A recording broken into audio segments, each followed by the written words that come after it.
So welcome to my channel, and in this video I am going to solve a problem from CSIR exam 2014. But one thing I want to mention is that this problem is very important because it will teach you the trick how to approach towards an unknown problem when you face them in your exam, right? So every steps of this particular problem is very important, and you have to be very careful while solving this problem, and this will teach you a lot. Okay, so let's start. So you are given this molecule. Here you have a aldehyde group, and in this case you have a N-tosylate group, then this olefin, and this is reacted with number one. The condition is Me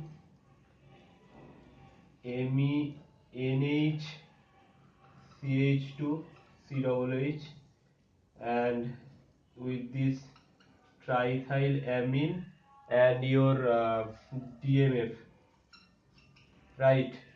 And in the second condition they given is heating, that is heat. Okay, so what will be your product?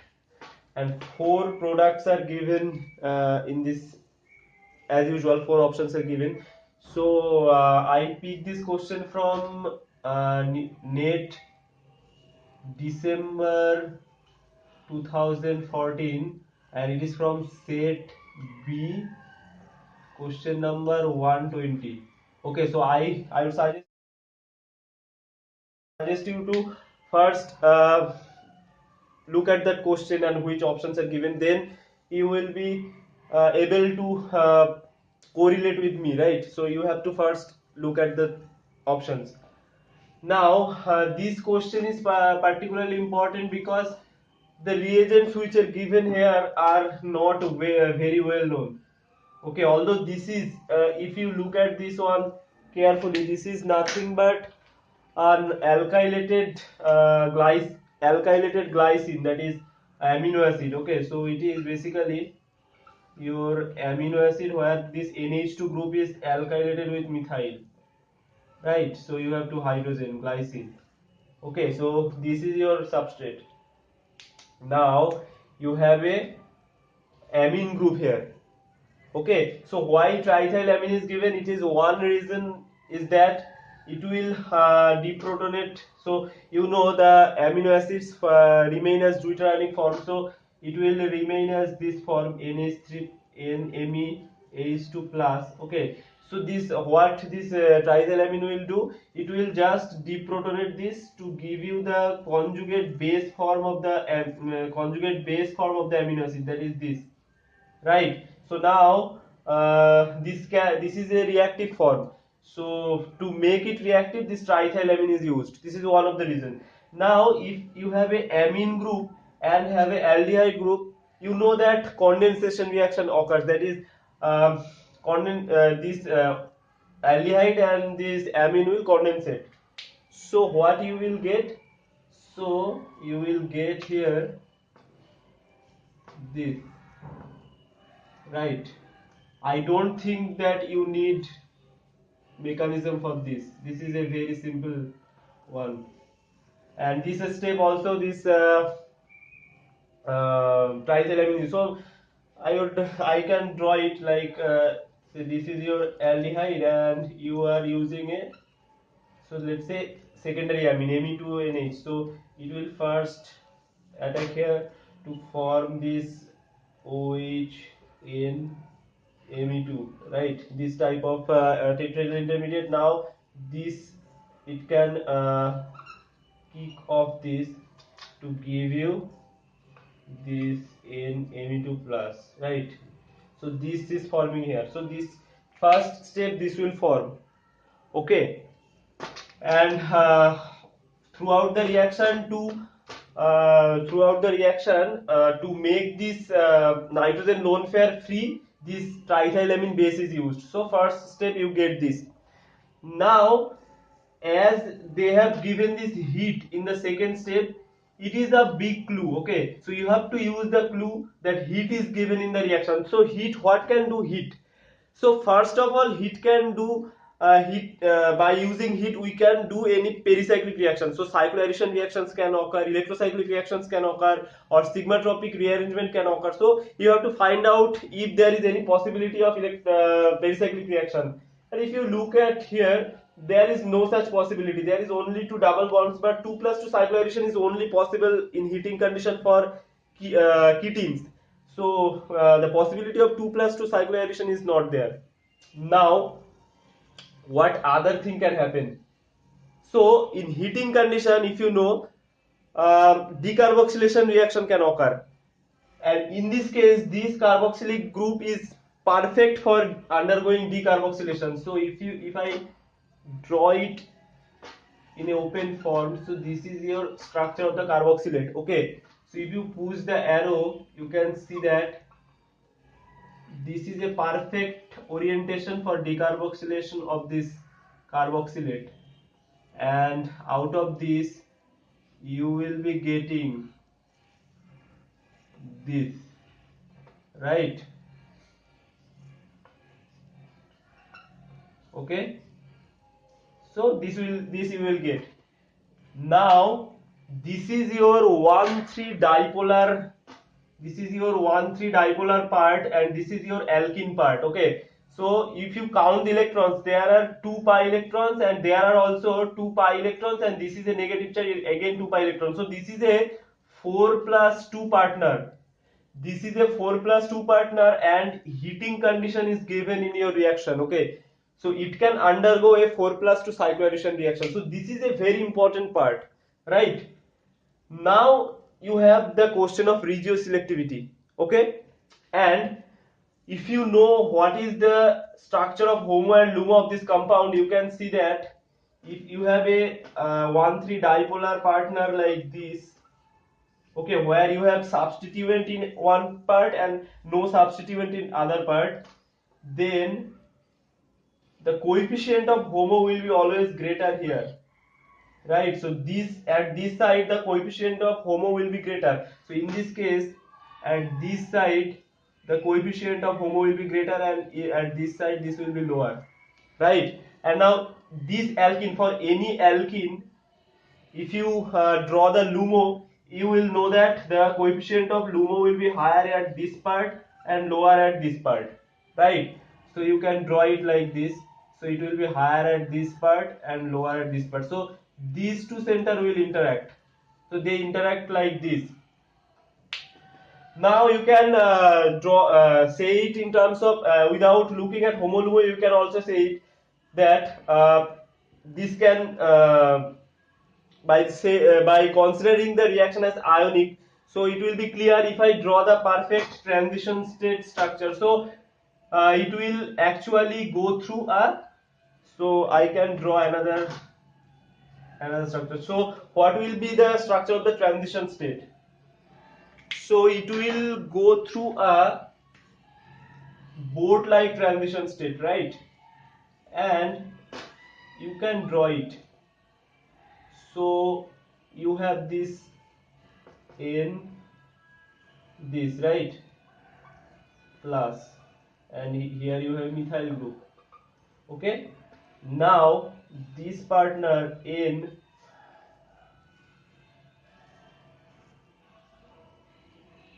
okay, so this is your tosyl group. Now you have to draw these hydrogens, and if I can draw another resonance structure of this also. Okay, and that will be nothing but this one. Okay, so this is another resonating structure, because you can push the arrow like this. So this will be another resonating structure. Why I am writing like this?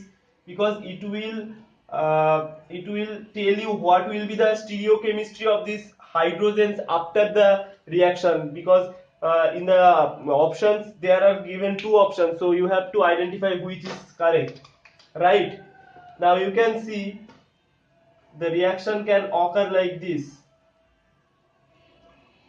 Okay, so this is a 4+2 cycloaddition reaction involving a 1,3 dipolar species. and you can see this is the transition state. Okay, so the transition state is a boat like transition state. I can show it like that. So basically it is nitrogen, and you have your another NTS group here, and now it is like this. Okay, so you can see this is a chair form. So all the reactions, cyclization reaction, they goes through chair form. I will show you in the next part of my pericyclic lecture series, right? So this, okay, so you can see there it is a chair form is between these molecules, and again a boat form is there. So this the transition state which is involving the 4+2 part, that will be chair form, and for this part will be boat form. So this is a very favorable transition state, and after forming this transition state, the product which we will get is like this. So you have your nitrogen here, and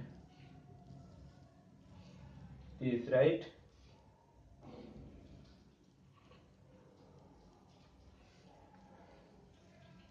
Methyl group. Here you have one hydrogen, and here you have another hydrogen. Now you have to predict the stereochemistry of these two hydrogens. Okay, and you are so this is actually not a 6-member ring. This is a 5-member ring. So 1, 2, 3, 4. Actually, I did a mistake here. This transition state will be like this. Okay, so this is actually a 5-member ring. So 1, 2, 3, 4, 5, right? So this is a 5-member ring. So this is your transition state. Now this is if so there are 3 rings fused. One is benzene ring, next one is 6-member ring, and next one is 5-member ring, right? Now you can draw this ring in your. So now if I draw this in the flat structure which is given in your option, so it will look like this.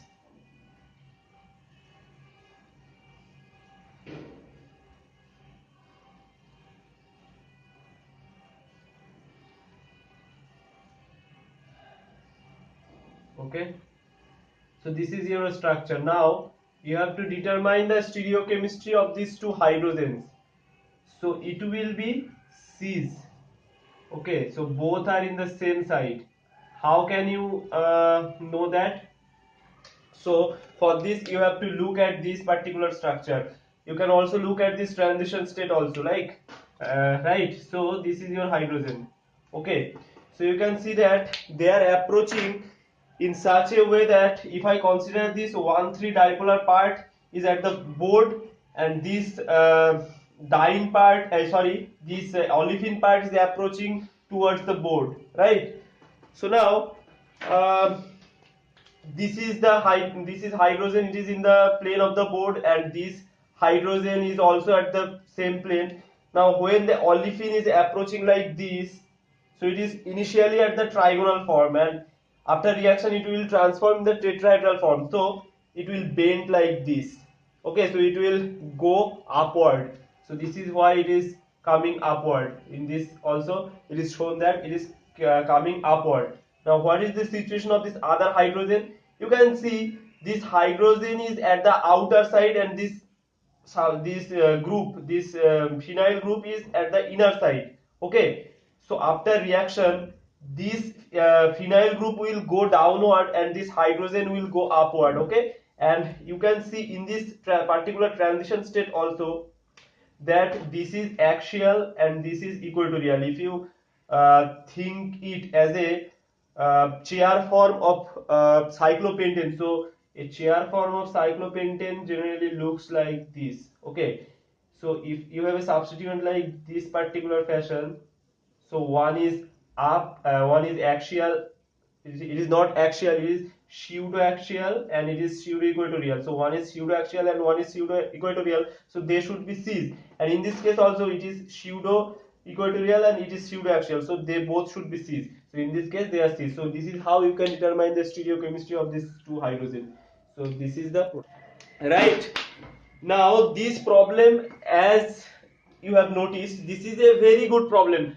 When I first see this problem, I was also confused that what I should do. But when I look at the reaction conditions and all the reagents carefully, I come up with the solution, right? And this is a unknown problem to me and I am able to solve it. So you should also be able to solve this type of problems in your exam. What you have to do, you have to just think logically and keep your head cool, right? So then you will get the right answer. And this is a very important question, and I hope that I am able to explain it. So if you like the video, then give a thumbs up and share this video with your friends, and don't forget to subscribe my channel. Thank you.